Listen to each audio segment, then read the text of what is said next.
Hello, online pipe community. Ethan, Parsimonious Piper here, and we have got more morsels for mental manducation. We are getting back to C.S. Lewis, Mere Christianity, with our second chapter on faith.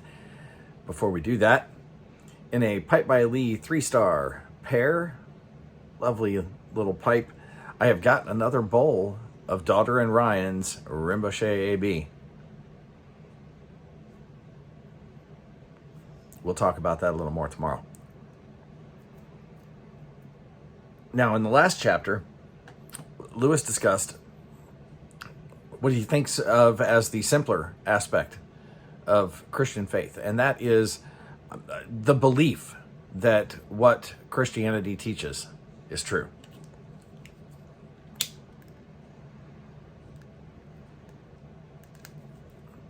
Now we're going to take it a little farther. It's one thing to believe that something is true. It's another thing entirely to live it out. You wouldn't be alone if you got the impression that Christianity is all about rules and following rules and morality and doing the right thing and being good. But that only scratches the surface. God is certainly interested in our behavior, in us doing the right things and making the right choices, and following the moral law. But that's only part of it. You see, what he's really interested in, and we see this throughout the pattern of Scripture, Old and New Testament, is the heart. He wants to restore the right relationship between us and him. Now, in order for that to happen, we have to completely, fully comprehend, as Lewis puts it, our bankruptcy. That we, in fact, have absolutely nothing to offer in this relationship. Everything that we have, we've already been given. It's already his. Every talent that we have, he gave to us to begin with. Every bit of charity that we may give in terms of giving money or goods, those are things he's already blessed us with. Every good thing that we can do.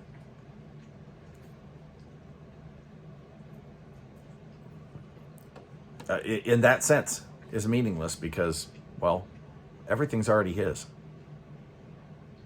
We're stewards of what he's given us, but we don't have anything to offer him. It's when we have tried really hard to follow the moral law and failed. Then we can begin to really understand that bankruptcy.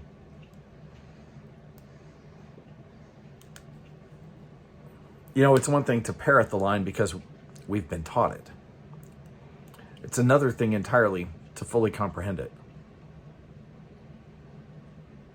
And to understand the magnitude of his offer of grace. Because he offers it not only with no expectation of anything in return, truly anything in return, but that we have nothing to offer him in return. Except the one thing that he is asking for here, and that is our faith.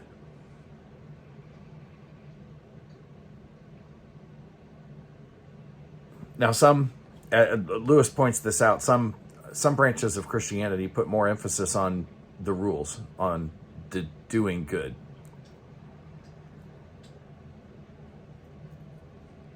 But that doing good never is enough to restore that right relationship. That comes about through faith and through faith alone.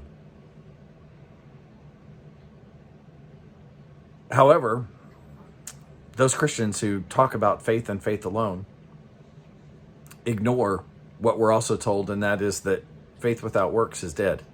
It's not real faith. That doesn't mean that those works somehow buy us anything. They're a demonstration of our faith. Jesus put it very simply when he said, if you love me, follow my commandments. It's a tall order. It's impossible for any of us to do on our own. And this is why we need this grace.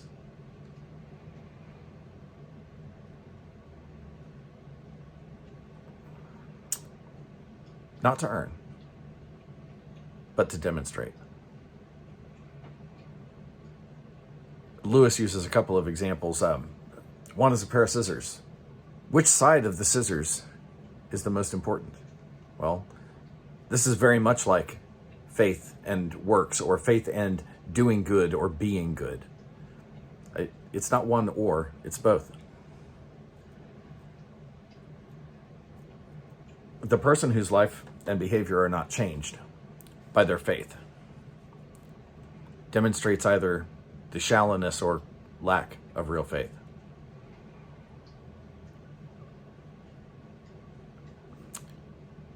If you said that you had faith in a financial advisor, and yet you didn't invest your money the way that financial advisor advised, do you really have faith in that advisor? Don't think I need to beat a dead horse here.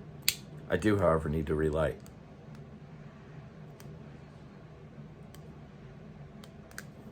Packed it a little tight. Didn't want to stay lit. My fault. So there you have the second discussion of faith. Deeper. It's when we have reached a point of brokenness that we fully understand how completely broken, how completely bankrupt we are in a moral sense.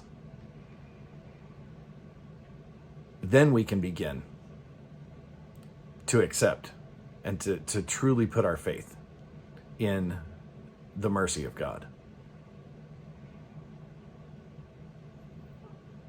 And to live like it. It's not easy. Not even pretending that I do this perfectly.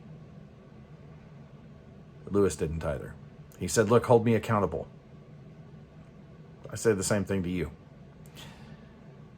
And we'll follow along as we each try to put our faith where our mouth is, so to speak. With that, light something you like. Think about that mercy. Enjoy your afternoon.